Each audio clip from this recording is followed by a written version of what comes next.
Hola, bienvenidos a todos a esta nueva clase sobre ética y gobierno corporativo, principios y valores éticos en la empresa.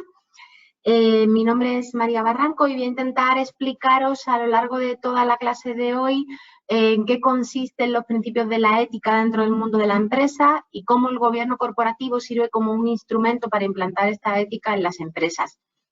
He querido comenzar con una frase de Confucio, que es un filósofo chino, en el que nos dice que la mente del hombre superior valora la honradez, mientras que la mente del hombre inferior valora el beneficio. Simplemente lo he querido poner para que tengamos una idea y comencemos con una idea clara de la importancia que realmente tiene la ética, por supuesto, en el mundo civil y en el mundo particular de relaciones entre seres humanos, pero también en el mundo de la empresa. ¿Cómo se define el concepto de ética empresarial? Pues el concepto de ética empresarial hay muchas definiciones genéricas, pero lo podemos definir como un conjunto de valores, normas y principios que están reflejados en la cultura de la empresa para alcanzar de esta manera una mayor sintonía con la sociedad, entendiendo la sociedad desde un punto de vista amplio con sus accionistas, sus empleados, sus colaboradores y la propia sociedad o los propios individuos en general.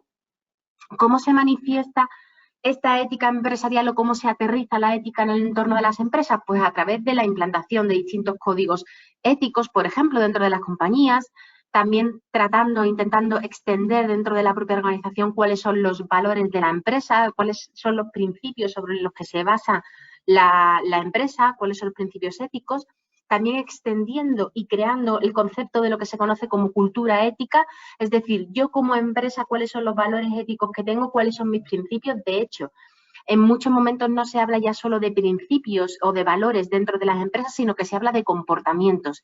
Intentar aterrizar eso que para mí éticamente es importante como compañía, por ejemplo, ser sostenible medioambientalmente, respetar a los individuos, respetar a los empleados, trabajar por una sociedad mejor, todo este tipo de valores, aterrizarlo en algo lo más concreto posible y aterrizarlo en comportamientos de las empresas. Si soy una empresa financiera, por ejemplo, voy a financiar empresas que sean medioambientalmente sostenibles, por ejemplo, voy a tener una labor social y voy a financiar empresas que tengan una finalidad social. Este tipo de cosas son las que se buscan a la hora de implantar la ética empresarial en las empresas. Yo os he puesto también una imagen de qué se conoce como business ethics y cuáles son los principios o los puntos principales que se incluyen dentro de la ética de los negocios, y vemos cosas tan conocidas, pero a la vez también tan importantes y tan faltas que están tan necesitadas de profundizar dentro del entorno de las empresas, como son la responsabilidad social corporativa, la confianza, la integridad, la honestidad, también la transparencia, tener una serie de valores core, como hemos dicho antes, unos valores, unos principios que queremos que se sigan en toda nuestra empresa. De hecho, en cuanto a la transparencia, ya veremos que en algunos sectores se está exigiendo que las empresas sean transparentes con los accionistas, con los empleados y con la sociedad, por ejemplo, en cuanto a sus finanzas, en cuanto al cumplimiento de cierta normativa como puede ser el blanqueo de capitales. Se exige que la compañía sea transparente con la sociedad y explique cómo se está comportando desde un punto de vista ético. ¿Qué es lo que se pretende con la ética empresarial o qué es lo que se pretende afrontar y se pretende luchar contra qué? Pues contra la corrupción, entendido como el fraude interno que puede ocurrir dentro del seno de la propia empresa.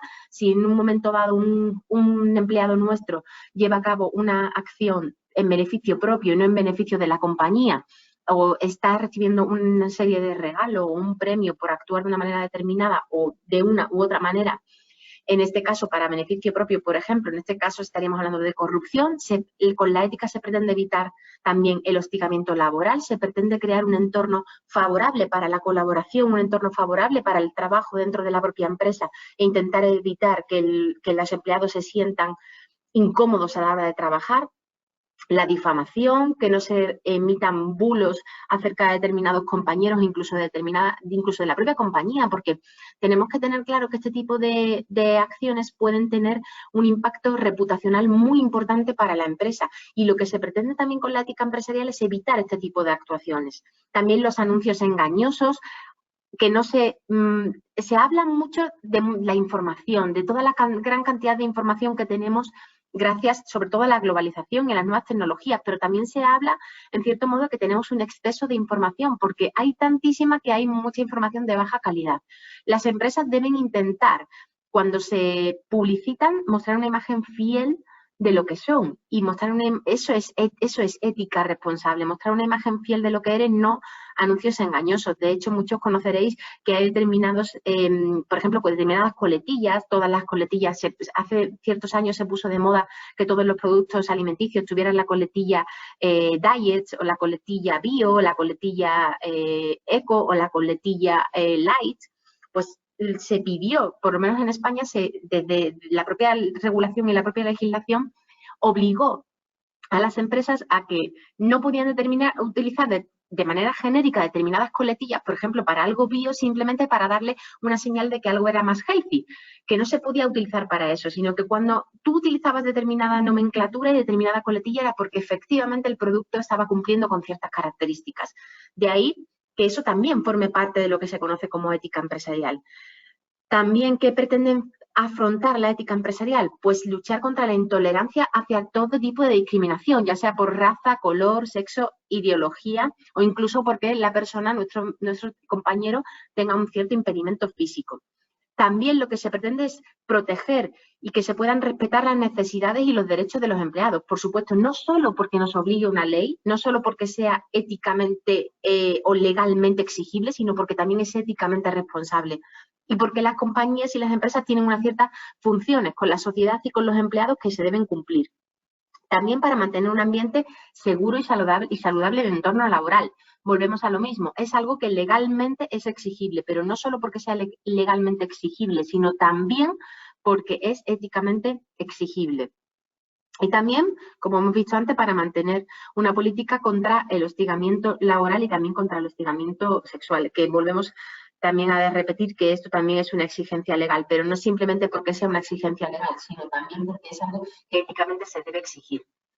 ¿Qué es lo que se pretende proteger con el uso o con la implantación de una política de ética empresarial robusta en las compañías?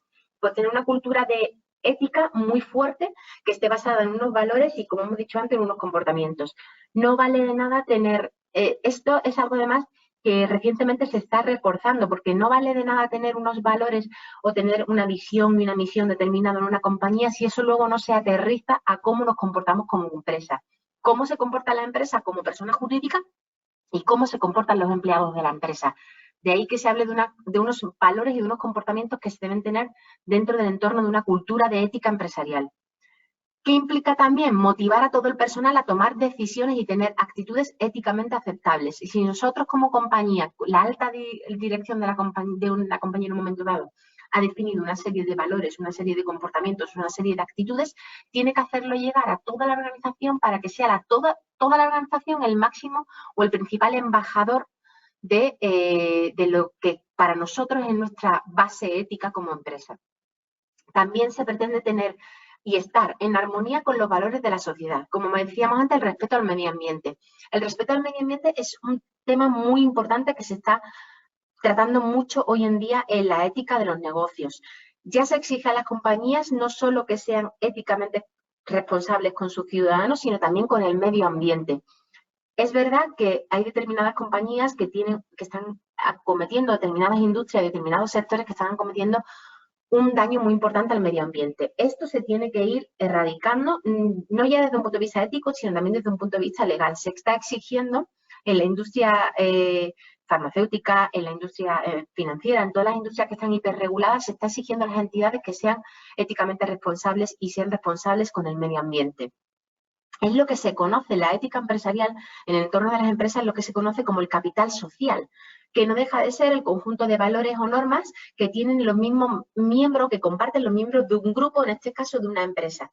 Se habla ya de un capital intangible, de un capital social, como decimos aquí, un capital que no se puede tocar, que no se puede, digamos, cuantificar o que es muy difícil de cuantificar, pero que existe, que es la ética y los valores que sustentan tu propia compañía. Y también se habla de una veracidad y una transparencia en la información financiera. Se exige a las compañías que tengan que sean muy claros con su información financiera, sobre todo, pero no me estoy refiriendo en este caso a las empresas financieras, sino a todo tipo de empresas, y por ejemplo, las empresas cotizadas se les exige que sean transparentes y veraces en cuanto a su información financiera. ¿Por qué? Pues porque deben cumplir con determinada legislación y porque hay personas, individuos que pueden llegar a querer, por ejemplo, como accionistas, invertir en una determinada empresa. Para tú en un momento dado querer invertir en una empresa tienes que saber dónde estás invirtiendo. De ahí que se deba cumplir con determinados pilares de información básica. En el caso de las entidades financieras, por ejemplo, tenemos lo que se conoce como pilar 3 o informe de relevancia prudencial, que es un informe en el que se explica al sector público y a las empresas y a los individuos se explica cuál es la situación de riesgos y la situación financiera de la propia entidad financiera.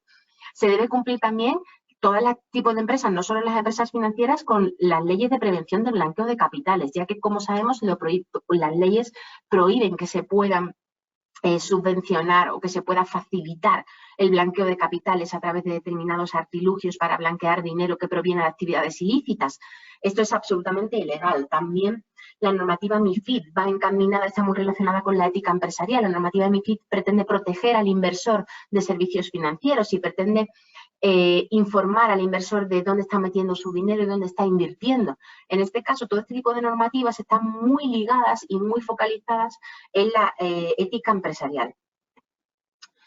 ¿Cuáles son los orígenes de la ética empresarial? Pues los orígenes comenzó a expandirse por Europa y Japón en los años 80.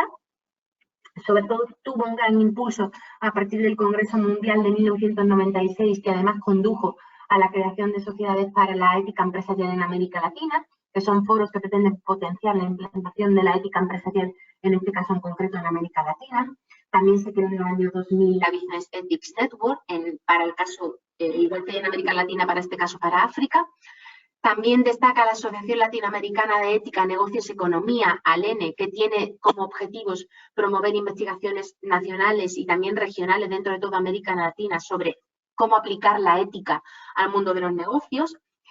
También pretende mantener contactos con otras organizaciones internacionales, como puede ser la International Society of Business Economics and Ethics, y con redes internacionales de ética empresarial como la European Business Ethics Network, EBM. Y también pretende facilitar las relaciones e intercambio de trabajos e investigaciones, organizar congresos, trabajar en conjunto para fortalecer o para definir modelos y desarrollar modelos de expansión o de extensión de la ética empresarial dentro del entorno de los negocios. Dentro de la ética empresarial o dentro de uno de los modos que tenemos para implantar la ética empresarial debemos destacar la responsabilidad social corporativa. La responsabilidad social corporativa es una forma de trabajar que tienen las empresas que se caracteriza por tener en cuenta el impacto que sus actividades pueden generar sobre sus clientes, sus accionistas, la sociedad, el medio ambiente, sobre sus empleados. En realidad, lo que quiere implementar la responsabilidad social corporativa es trabajar teniendo en cuenta que todas las actividades que ella realiza tienen un impacto en la sociedad en general. Tiene un impacto en las personas con las que se relaciona directamente, como pueden ser los empleados o los accionistas, pero también lo tiene con el resto de la sociedad, con los clientes, con el medio ambiente en sí mismo. Por ejemplo, también tiene una responsabilidad. ¿Qué incluye o qué conlleva esta responsabilidad social corporativa? Pues, por supuesto, cumplir con la legislación nacional e internacional vigente. Un grupo de compañías o una compañía tiene que cumplir con la legislación que le obliga desde un punto de vista nacional y también desde un punto de vista internacional, si es un grupo, por ejemplo.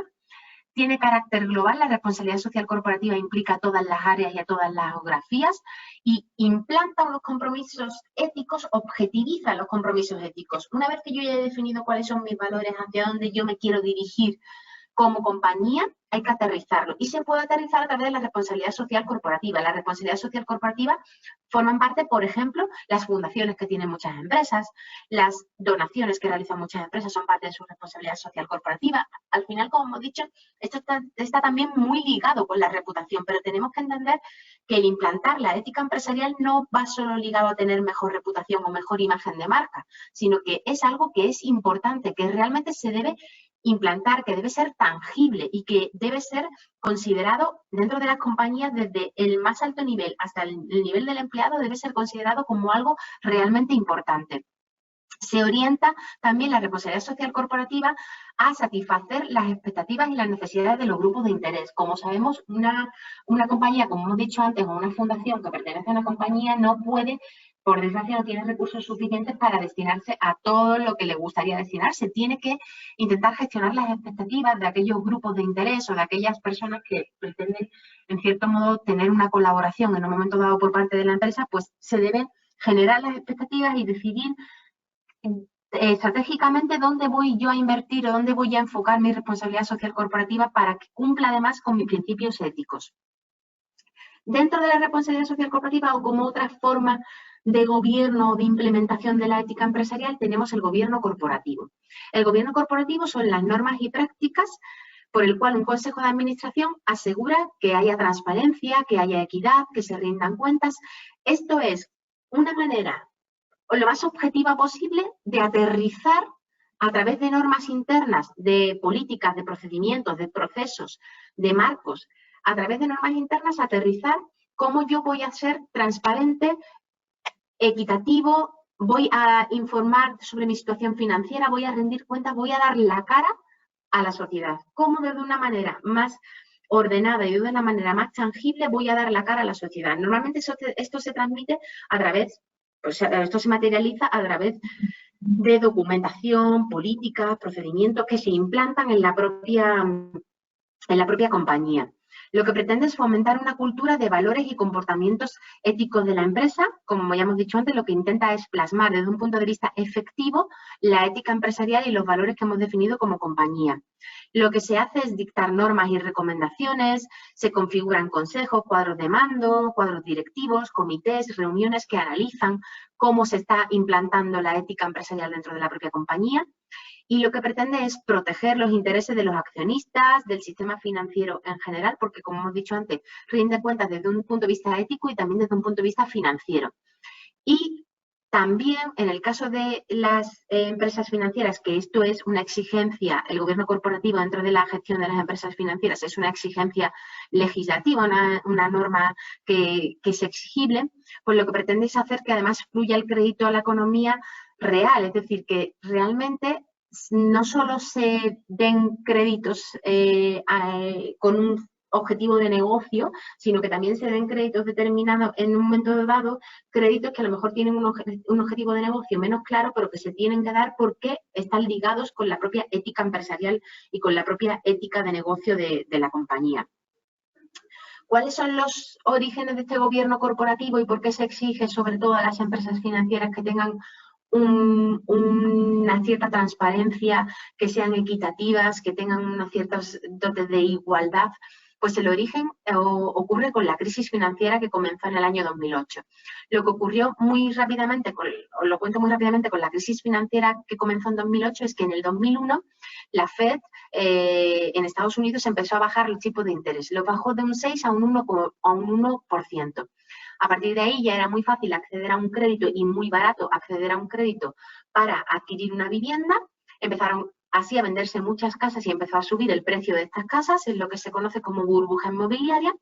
Y las entidades financieras y la industria financiera lo que empezó a hacer es que empezó a paquetizar los créditos que se estaban dando. Incluyó dentro de un mismo paquete créditos con una calificación crediticia muy buena y muy alta, con créditos con una calificación crediticia más dudosa. Los juntó, hizo un paquete y los metió dentro del sistema financiero. Empezaron a comprarlos y venderlos entre entidades financieras. Cuando la Fed, años más tarde, sube los tipos de interés que estaban en un 1% hasta un 5,5%, aquellos créditos dudosos y aquellas personas que habían accedido a un crédito pero que estaban en el límite de su capacidad de pago, empezaron a dejar de pagar. Al dejar de pagar, se infectaron, por decirlo de alguna manera, aquellos créditos que tenían buena calidad crediticia, fueron infectados por los créditos que se dejaron de pagar, de tal manera que había una gran cantidad de activos tóxicos en el sistema financiero, hizo que empezaran a quebrar grandes empresas y que además se dejara de vender viviendas porque ya no era tan fácil acceder al crédito, ya no era tan asequible. El inicio de la crisis se marca con el 15 de septiembre de 2008, con la quiebra de Lehman Brothers. ¿Qué ocurre? Que muchos analistas financieros y sobre todo los supervisores consideran que gran parte del problema que hubo con la crisis financiera es que no había suficiente supervisión, no había suficiente transparencia, no se actuó de una manera lo suficientemente ética con los clientes. De ahí que empezara ya a surgir todo el sistema de gobierno corporativo y cómo actuar como compañía de una manera mucho más transparente y mucho más eficiente. Lo que se pretendía tras la crisis era fomentar la transparencia y la gestión responsable de las empresas para además así asegurar la recuperación y el sostenimiento de la economía. Debemos recordar que la crisis que fue en un inicio, la de 2008, una crisis de origen financiero, hizo que se extendiera a todas las industrias. No solo fueron los bancos y las sociedades de inversión las que quebraron, sino que fueron muchas grandes industrias las que se vieron afectadas por la crisis financiera. Al final, a través de regular y de gestionar y de intentar legislar el gobierno corporativo dentro de las empresas financieras, lo consigue que se extienda a lo largo de todo el sistema industrial, porque si surge el crédito, si se reactiva la economía, el resto de las empresas, por ejemplo, automovilísticas, que sufrieron mucho en Europa con la crisis financiera, también se reactivan y se protege además, que al final todo este tipo de regulaciones y de legislaciones va encaminada a proteger al ciudadano. Pues lo que se pretende es proteger al cliente y que haya servicios financieros y servicios industriales mucho más justos y mucho más claros y mucho más transparentes. ¿Cuáles son las acciones que establece el gobierno corporativo, por ejemplo? A las empresas financieras, pues contar con un consejo de administración y con comités del consejo que tengan un comité de auditoría y que sean auditados, que se implanten, como hemos dicho antes, procesos de gobierno documentados y bien definidos, que se documenten muy bien todo lo que se está haciendo para implantar la ética de los negocios, que haya herramientas para facilitar la acción efectiva y eficiente del Consejo de Administración y de los comités, que haya una mayor transparencia en la empresa. Al final, lo que se pretende con el gobierno corporativo es que la ética empresarial sea una realidad en el mundo de las finanzas, que además esté documentado, que esté perfectamente estructurado, que esté gobernado y que esté gestionado y que además sea visible para toda la sociedad en general, no solo para sus accionistas y para sus empleados, sino para todo el entorno social y toda la sociedad.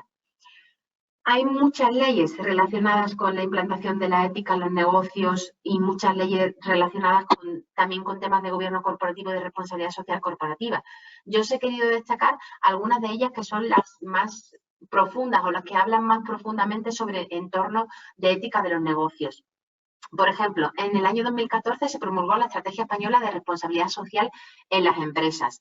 También la Ley de Sociedades de Capitales, que regula las funciones y las responsabilidades que deben tener los administradores y los consejeros de las empresas.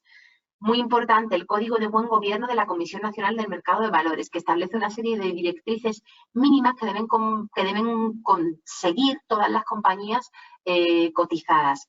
También la ley de auditoría de cuentas. Al final, es verdad que cuando tú estás auditando las cuentas de una compañía, buscas que haya una información financiera consistente, pero esto no deja de ir encaminado y muy ligado a la transparencia y a la ética dentro del mundo de los negocios. También determinados planes de acciones que se hicieron a nivel europeo para implementar un gobierno corporativo robusto, unas políticas, unos procedimientos y una gestión dentro de todo el mundo y de toda la implantación de la ética empresarial.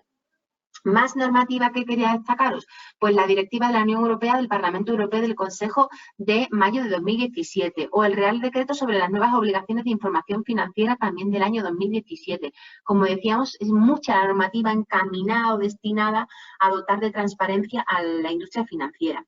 Muy importante es la normativa SOX, Sarbanes-Oxley Act, que buscó el endurecimiento de los controles internos de las empresas que cotizaban en bolsa y cambiaron el funcionamiento de las auditoras. Es verdad que esto tiene su origen sobre todo en el caso Enron, que muchos conoceréis. El caso Enron era una empresa muy importante, auditora y consultora de Estados Unidos, que se descubrió, que quebró porque finalmente se descubrió que sus balances financieros no reflejaban la realidad de la compañía.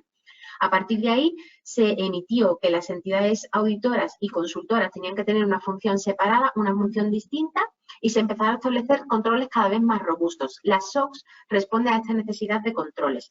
También quería destacaros, ahora que hablamos del caso Enron, que también había claros casos de poco cumplimiento de la ética empresarial en el caso Enron. No ya porque sus cuentas no reflejaran la realidad financiera o la realidad de la situación financiera de la compañía, sino también porque hay un hecho puntual en el que la alta dirección de la compañía de Enron, unos meses antes de que quebrara, la alta dirección ya sabía que había problemas financieros, problemas de sostenibilidad en la empresa. Sin embargo, emitió una serie de incentivos a los empleados para que compraran acciones y así favorecer la subida del precio de la acción de su compañía, para posteriormente, pocos días antes o pocas semanas antes de la quiebra de Enron, esta alta dirección vendió sus acciones a unos precios mucho más altos, cuando además ya sabían y estaban alentando a sus propios empleados que la compañía iba a quebrar.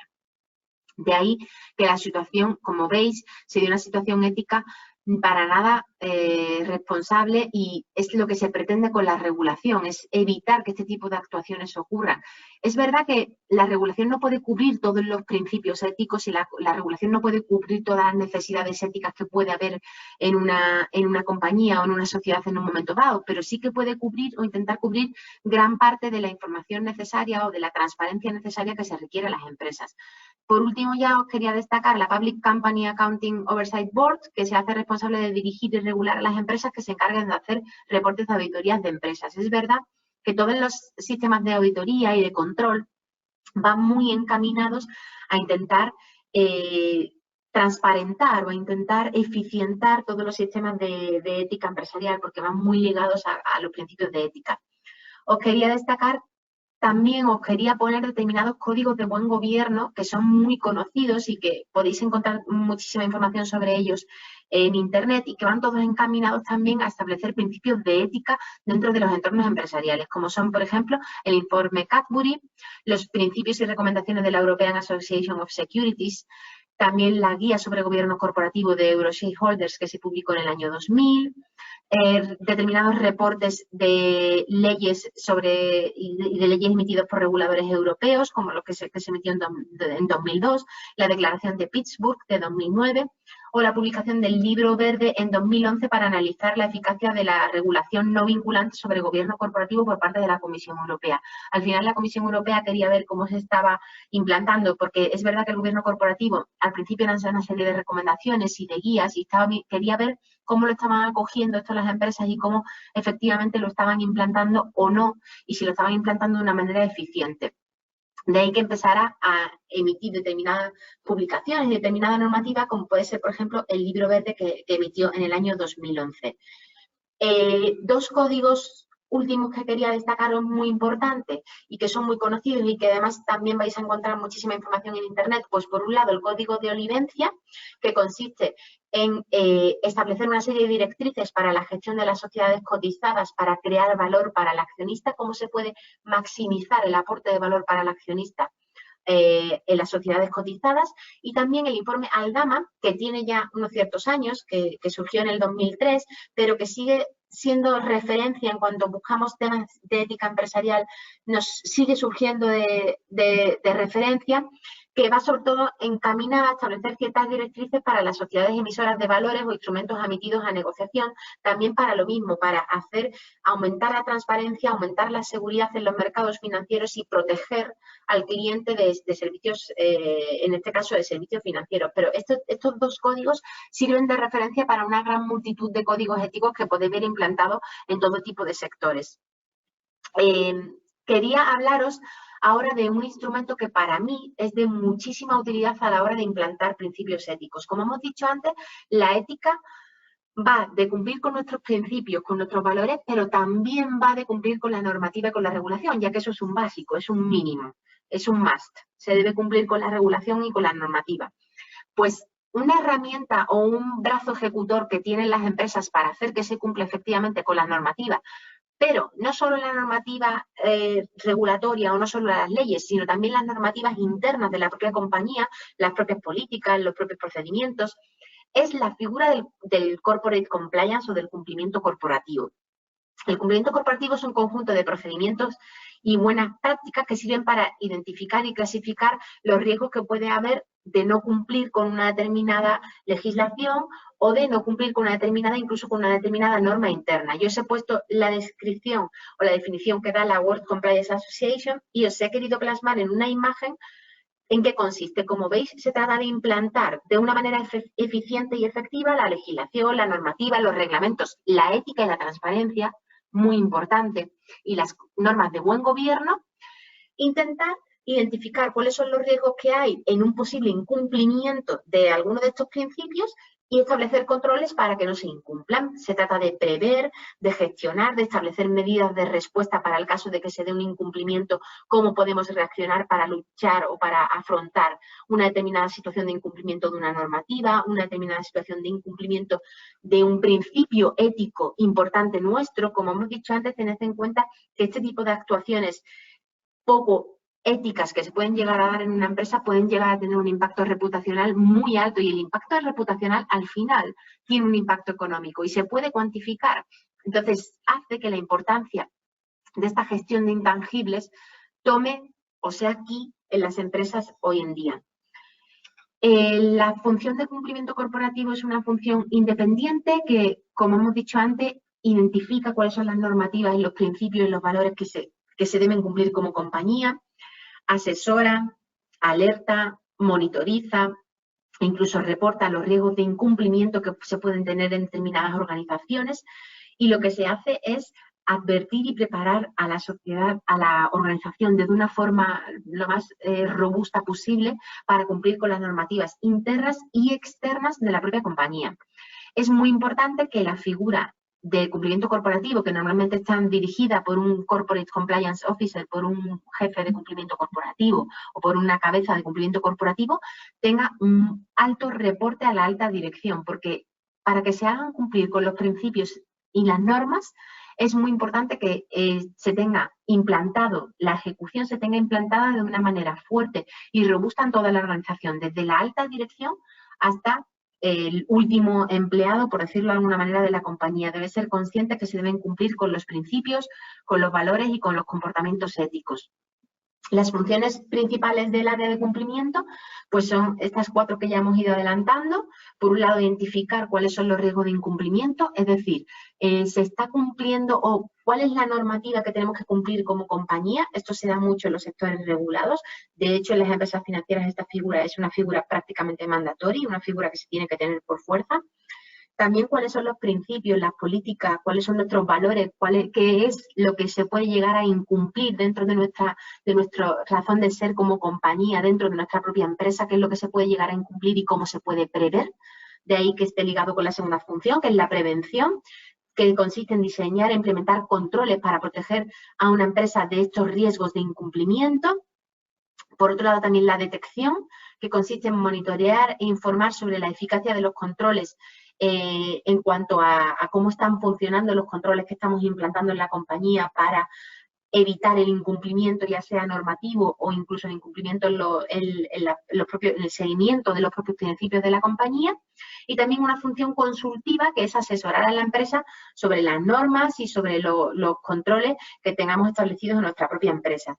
Yo os he puesto aquí la figura de la imagen de un policía, quizás no es la imagen más acertada, porque no quiero que veáis estas funciones de cumplimiento, ni la función de responsabilidad social corporativa, ni el gobierno corporativo como una función de vigilancia y de exigencia o de hacer cumplir las normas, sino que, por un lado, el impacto que tú puedas tener a la hora de no cumplir con una determinada ley, como hemos dicho, tiene un impacto económico. Puede ser muy importante porque te pueden multar, porque te pueden sancionar, pero también lo puede tener reputacional, que puede tener un impacto expansivo bestial y puede hacer que pierdas clientes en un determinado momento, puede hacer que pierdas una inversión en un determinado momento. De ahí que la importancia de la ética, no solo porque además vaya a tener o se transforme en algo monetario y económicamente importante para la compañía, sino también porque, como hemos dicho antes, las empresas deben ser éticamente responsables porque tienen una responsabilidad de cara a los accionistas, a los empleados, y también tienen una responsabilidad para con toda la sociedad. Os he querido poner un caso de ejemplo, un business case, en este caso de una empresa taiwanesa que es Foxconn.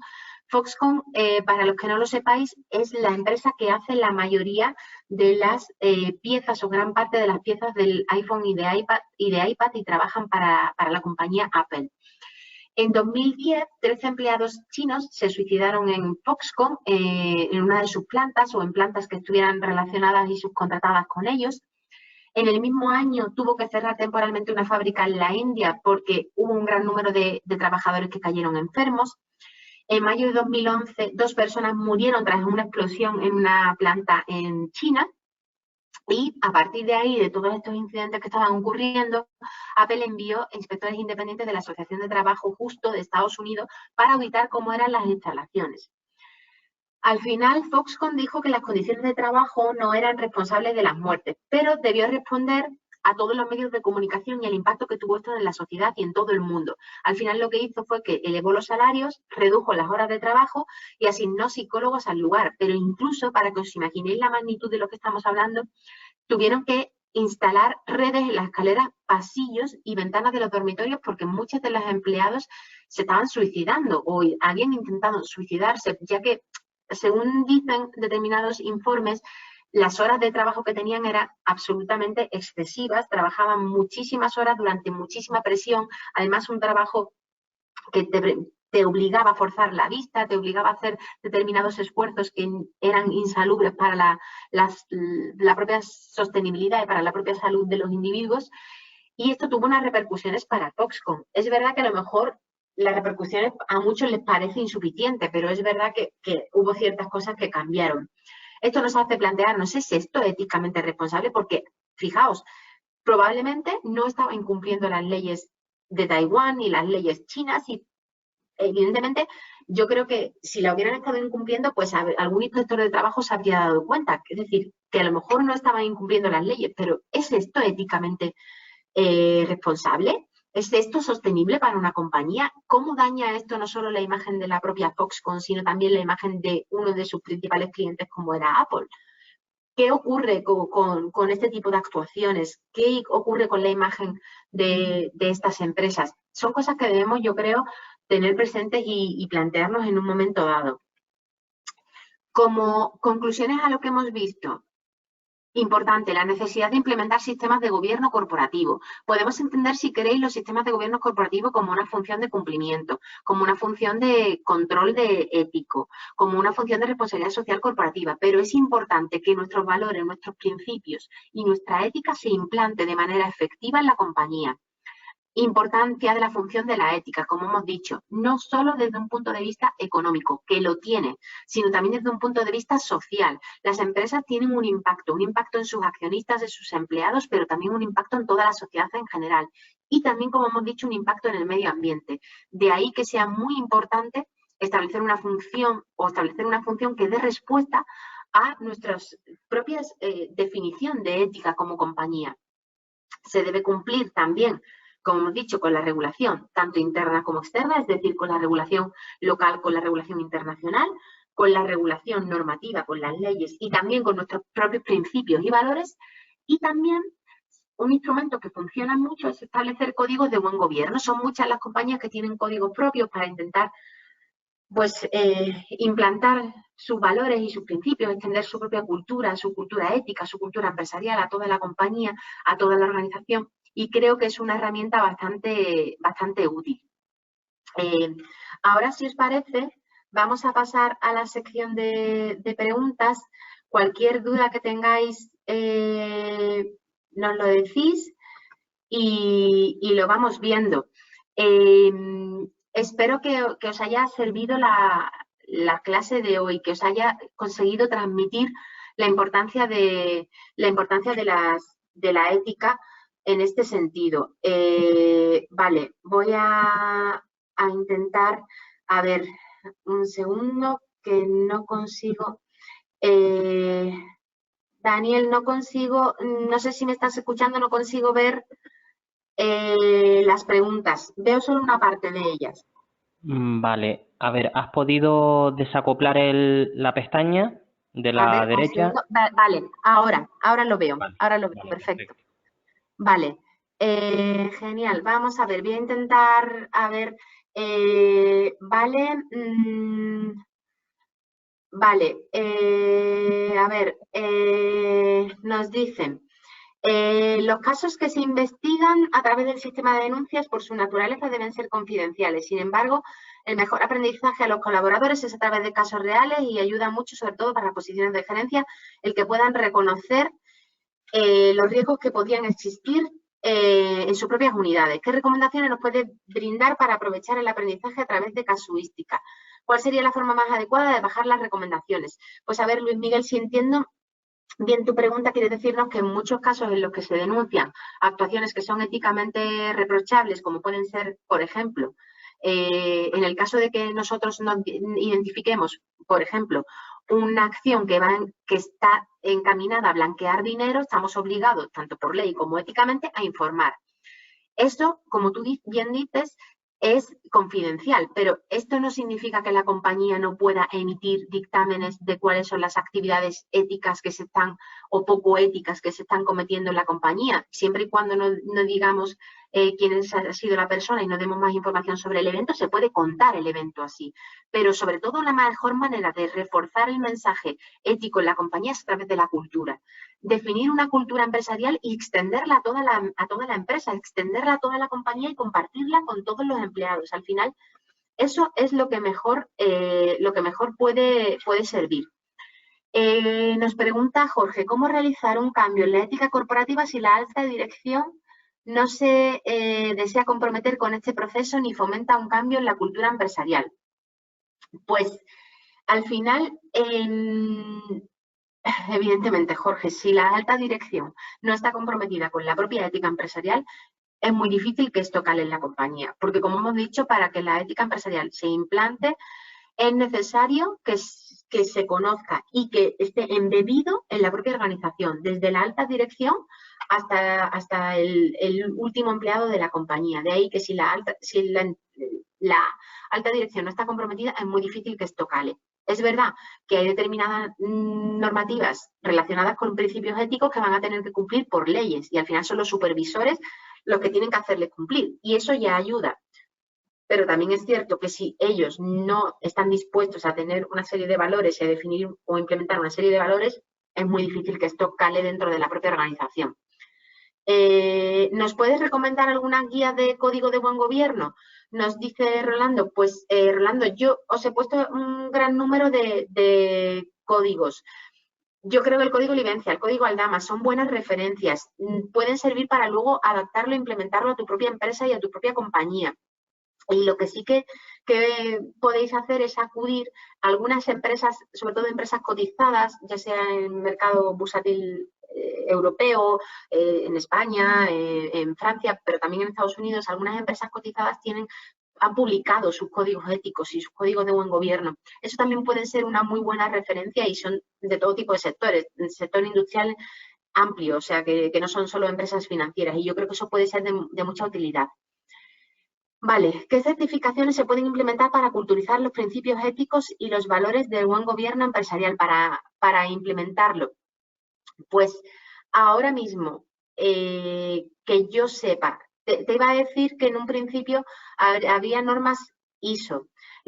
Hay normas ISO como la 19.600 que está relacionada con el cumplimiento corporativo. Si eso lo queremos ligar con la ética, pero es verdad que ahora mismo, salvo error, yo no conozco una certificación que vaya ahora mismo a las compañías y digan, vale, tú eres una compañía éticamente responsable. Es verdad que hay empresas, sí que hay sellos que se ponen a las compañías de yo soy una compañía sostenible, yo soy una compañía que respeta el medio ambiente, yo soy una compañía que respeta los valores, pero son sellos más comerciales que certificaciones robustas en sí. Es verdad que sí que hay, como hemos dicho, normativas, como normativa de gobierno corporativo para el caso de las entidades financieras que te exigen y que te piden que tú tengas implementado un gobierno de gestión ética. Al final, pues yo creo que ese tipo de normativa puede servir de referencia para luego tú aterrizar tus códigos a tu propia realidad.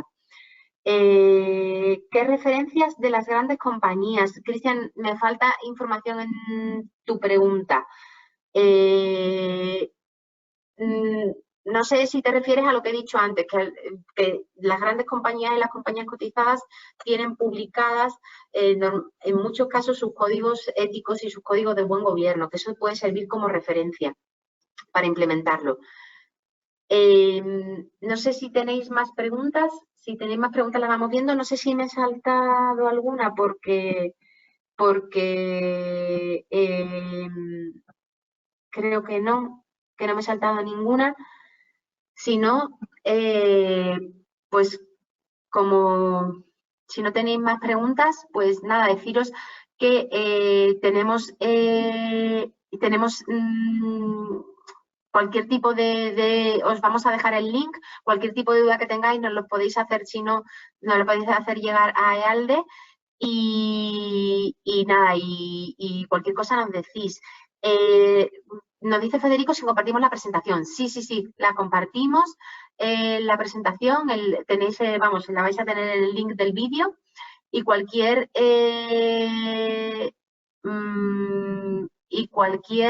otra pregunta, nos pregunta Cristian, vale, ¿cuántos los marcos o códigos de ética de buen gobierno afectan a las empresas de las grandes compañías? Sí, a las grandes compañías afectan los códigos y los códigos éticos, bueno, les afecta. Los utilizan como referencia para luego implementar sus propias políticas de buen gobierno de manera interna. Y por mi parte, nada más. Daros las gracias a todos por vuestro tiempo. Por favor, cualquier cosa que necesitéis, estamos a vuestra disposición. Os animo esto forma parte de alguno de los cursos de ALDE, os animo a entrar y consultarlo. Y cualquier otra duda que tengáis, pues nos la hacéis llegar y muchas gracias a todos por vuestro tiempo.